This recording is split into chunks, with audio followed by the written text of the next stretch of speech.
Top quality और consistent performance के लिए सिर्फ सिल्वर पंप नाम याद रखना।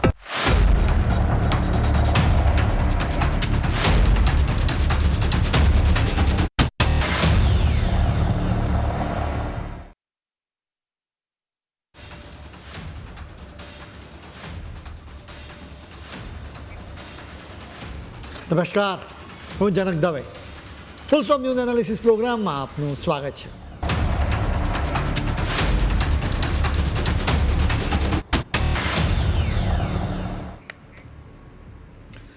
સોશિયલ મીડિયા આપણી જિંદગીનો ખાસ ભાગ બની ચૂક્યો છે. સવારે આંખ ખુલે કે તરત જ વોટ્સએપ મેસેજ પર નજર પડે.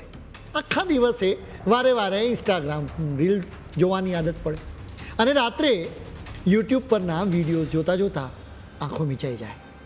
એટલે કે આંખો ખુલવાથી લઈને રાત્રે આંખો મીંચાઈ જવા સુધી કરોડો લોકો સોશિયલ મીડિયા જોતા રહે છે. હવે તમે કલ્પના કરો કે જો સોશિયલ મીડિયા પર અચાનક પ્રતિબંધ મુકાઈ જાય તો. આપણા જ પાડોશી દેશ નેપાળમાં ખરેખર સોશિયલ મીડિયા પર પ્રતિબંધ મૂકવામાં આવ્યો છે. નેપાળની સરકારે તમામ 26 સોશિયલ મીડિયા અને કોમ્યુનિકેશનના પ્લેટફોર્મને અચાનક બ્લોક કરવા માટે ઇન્ટરનેટ સર્વિસ પ્રોવાઈડર્સને સીધો આદેશ આપી દીધો, જેના લીધે નેપાળના લોકો Facebook, YouTube, Instagram, x, LinkedIn કે વોટ્સએપનો ઉપયોગ નહીં કરી શકે. એટલે કે તમે સમજો કે કેવી રીતે સમય પસાર કરવો એનો નેપાળના લોકોએ હવે વિચાર કરવો પડશે. શક્ય છે કે તેઓ પુસ્તકો વાંચશે કે પછી કોઈ નવું કામ શીખશે, જેનાથી તેમની પ્રગતિ જ થવાની છે. સોશિયલ મીડિયા બંધ કરવા માટે એક આખો તખ્તો તૈયાર કરવો પડે, કેમ કે લોકોને સોશિયલ મીડિયાની ખૂબ જ લત લાગી ગઈ છે. એટલે જ એને બંધ કરાય તો વિરોધ પણ થઈ શકે. નેપાળની સરકારને પણ આ વાતની ખબર જ છે, એટલે જ એક આખો પ્લાન તૈયાર કરવામાં આવ્યો. અહીંની સુપ્રીમ કોર્ટમાં મામલો ગયો. અદાલતે સરકારને આદેશ આપ્યો કે દેશી અને વિદેશી એવા તમામ ઓનલાઈન પ્લેટફોર્મને રજીસ્ટર કરો, જેથી સોશિયલ મીડિયા પર વાંધાજનક વાતો ફેલાવવામાં આવે તો ખબર પડે, સારી રીતે એના પર નજર રાખી શકાય. આદેશ પછી પણ 26 સોશિયલ મીડિયા પ્લેટફોર્મ્સ સરકારમાં રજીસ્ટ્રેશન ન કરાવ્યું, એટલે નેપાળની સરકારે એમના પર અચાનક પ્રતિબંધ મૂકી દીધો. નેપાળમાં નિર્ણયનો સ્વાભાવિક રીતે વિરોધ થઈ રહ્યો છે. કેટલાક લોકો કહે છે કે સોશિયલ મીડિયા પર કંઈ પણ લખવાની કે બોલવાની આઝાદી છીનવી લેવામાં આવી છે. સરકાર પણ પોતાની રીતે દલીલ કરી રહી છે. સરકાર કહે છે કે અમે આ સોશિયલ મીડિયા પ્લેટફોર્મ્સને અનેક વખત કહ્યું, વિનંતી કરી કે તમે રજિસ્ટ્રેશન કરાવો. આ પ્લેટફોર્મ્સ માનતા જ નથી, એટલે જ અમારે આખરે આ કડક નિર્ણય લેવો પડ્યો. આ કેસમાં બે વાત મહત્ત્વની છે. એક તો અમેરિકન સોશિયલ મીડિયાની દાદાગીરી વધારે છે, તેઓ સરકારોને પણ ગાંઠતી નથી. બીજું કે સોશિયલ મીડિયા દ્વારા નેપાળમાં રાજકીય અસ્થિરતા લાવવાના કાવતરાનો પાર પાડવામાં આવ્યો છે. નેપાળમાં ચીન, અમેરિકા અને પાકિસ્તાન સહિત અનેક દેશો એક્ટિવ રહે છે. આ દેશો સોશિયલ મીડિયા મારફત પોતાનો એજન્ડા ચલાવી રહ્યા છે, જેના કારણે પણ નેપાળમાં રાજકીય અસ્થિરતા રહે છે. નેપાળની જેમ ભારતમાં પણ વિદેશી તાકાતો સોશિયલ મીડિયાનો હથિયારની જેમ ઉપયોગ કરી રહી છે. એટલે જ સવાલ પૂછવો જરૂરી છે કે શું ભારતે પણ નેપાળની જેમ સોશિયલ મીડિયા પર પ્રતિબંધ મૂકવો જોઈએ? આપણા દેશમાં સોશિયલ મીડિયા પર પ્રતિબંધ મૂકવા માટે અનેક કારણો છે. સૌથી પહેલું કારણ એ છે કે આપણા દેશમાં પણ સોશિયલ મીડિયા કંપનીઓની દાદાગીરી વધી રહી છે. બીજું કારણ એ છે કે ભારતીયોના ડેટાની ચોરી થઈ રહી છે. ત્રીજું કારણ એ છે કે વિદેશી તાકાતો ભારતની વિરુદ્ધ કાવતરા પાર પાડી રહી છે. ચોથું કારણ એ છે કે લવ જેહાદીઓ સોશિયલ મીડિયાનો ઉપયોગ કરીને હિન્દુ છોકરીઓને ફસાવી રહ્યા છે. આપણી તપાસ એજન્સીઓ NIA, CBI અને પોલીસને પણ દેશની વિરુદ્ધના કાવતરામાં સોશિયલ મીડિયાના ઉપયોગના પૂરતા પુરાવાઓ મળ્યા છે. અમે તમને દરેક કારણ વિશે વિગતે વાત કરીશું. નેપાળની જેમ ભારતમાં પણ સોશિયલ મીડિયા પ્લેટફોર્મ્સ દાદાગીરી કરે. તેઓ સરકારના નિયમોને માનવાની સ્પષ્ટ ના પાડી દે છે. વોટ્સએપના કેસમાં મામલો છેક સુપ્રીમ કોર્ટ સુધી પહોંચ્યો હતો, એ તો તમને યાદ જ હશે. એટલે કે વિદેશી સોશિયલ મીડિયા કંપનીઓ દાદાગીરી કરી રહી છે. આખરે સરકારે આકરા નિયમો બનાવ્યા છે.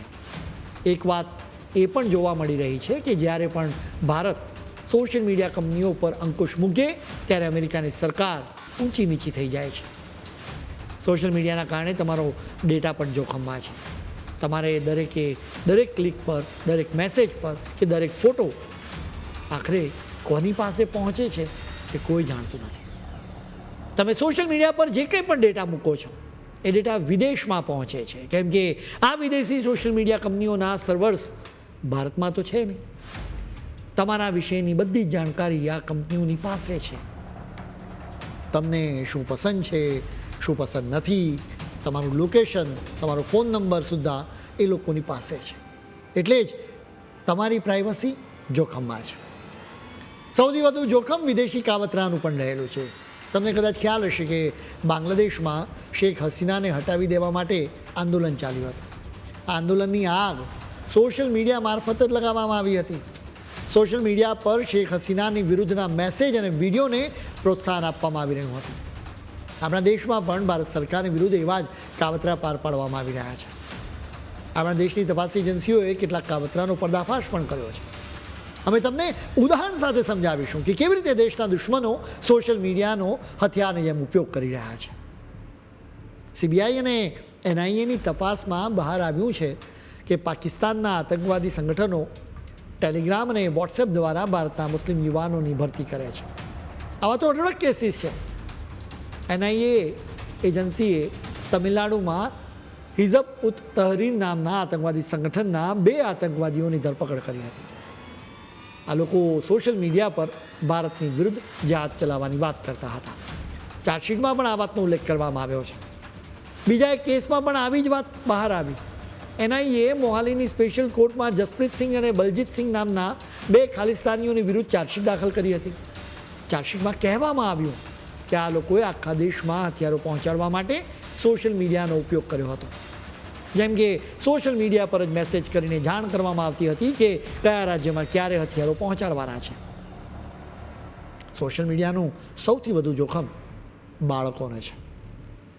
સોશિયલ મીડિયા પર સૌથી મોટી સમસ્યા રીલ્સની છે. એ ખૂબ જ એડિક્ટિવ છે. એક પછી એક રીલ સતત જોયા કરવામાં આવે. સોશિયલ મીડિયાના એડિક્શનના કારણે બાળકોનો સ્વભાવ ચીડચીડિયો થઈ જાય છે. તેઓ ભણવામાં ધ્યાન આપી શકતા નથી. ટૂંકમાં જોવા જઈએ તો વિદેશી સોશિયલ મીડિયા પર પ્રતિબંધ મૂકવા માટે આપણી પાસે અનેક કારણો છે. જો વિદેશી સોશિયલ મીડિયા પર પ્રતિબંધ મુકાય તો એનું સ્થાન દેશી સોશિયલ મીડિયા લઈ શકે. દેશી સોશિયલ મીડિયા પ્લેટફોર્મ્સ માટે સારી વાત એ છે કે એના સર્વર્સ આપણા જ દેશમાં હોય છે. એટલે આપણો ડેટા આપણા દેશમાં રહે છે. વિદેશી તાકાતો દેશી સોશિયલ મીડિયા પર એજન્ડા ચલાવી ન શકે.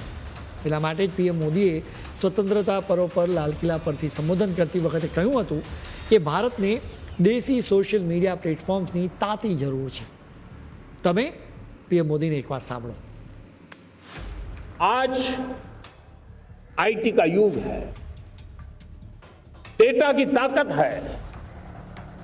क्या समय की मांग नहीं है? ऑपरेटिंग सिस्टम से लेकर के साइबर सुरक्षा तक, डीप टेक से लेकर के आर्टिफिशियल इंटेलिजेंस तक,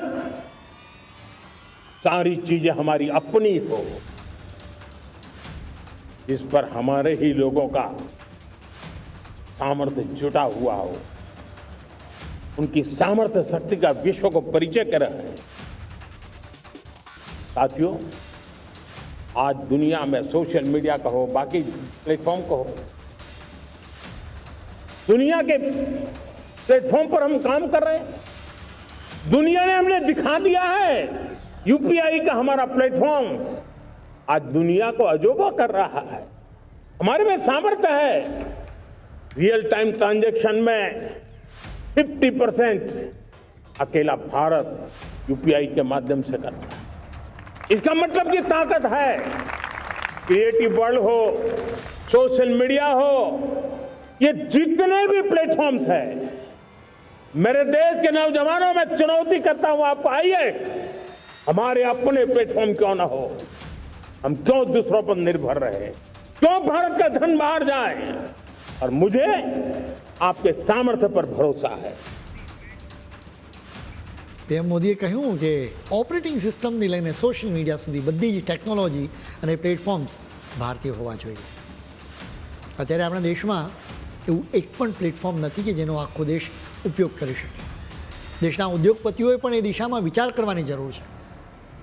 મુશ્કેલી એ છે કે અમેરિકાની સાથે વેપારના હિતો ધરાવતા ઉદ્યોગપતિઓ ડરે છે, કેમ કે અત્યાર સુધી જોવા મળ્યું છે કે ભારતનું પોતાનું સોશિયલ મીડિયા પ્લેટફોર્મ ઊભું કરવાના પ્રયત્નો થાય તો અમેરિકા ગુસ્સે થાય છે. અત્યારે જો આપણે નેપાળની જેમ સોશિયલ મીડિયા પ્લેટફોર્મ પર પ્રતિબંધો મૂકી દઈએ ને તો સ્વાભાવિક રીતે અમેરિકા વધારે અકળાય, કેમ કે પહેલાંથી ટ્રમ્પે આકરા ટેરિફ લગાવી દીધા છે. એટલે જ નેપાળની જેમ પ્રતિબંધો મૂકવા સહેલા નથી. હવે ભારત એનો બીજો વિકલ્પ અજમાવી શકે છે. Made in India social media platforms ઊભા કરી શકાય, જેમાં ખાસ કરીને સર્વર્સ મહત્ત્વના છે. સર્વર ડાઉન થાય તો યુઝર્સ બીજા પ્લેટફોર્મ પર જતા રહે. મેડ ઇન ઇન્ડિયા પ્લેટફોર્મ્સ તૈયાર કરવામાં સરકાર અને ઉદ્યોગપતિઓ સિવાય ઇન્ફ્લુએન્સર્સ પણ મહત્ત્વની ભૂમિકા ભજવી શકે છે. મીડિયા અને ઇન્ફ્લુએન્સર્સ દેશની પ્લેટફોર્મ્સને પ્રમોટ કરીને દેશભક્તિ બતાવી શકે છે. આપણે ફેસબુકથી લઈને લિંક્ડઇન સુધીના તમામ વિદેશી પ્લેટફોર્મનો દેશી વિકલ્પ શોધવો જ પડશે. દેશી સોશિયલ મીડિયા ખરેખર અત્યારની જરૂરિયાત છે, જેથી તમામ પ્રકારના કાવતરાને નિષ્ફળ બનાવી શકાય. એ માટે ભારતે મિશન મોડમાં કામ કરવાની જરૂર છે.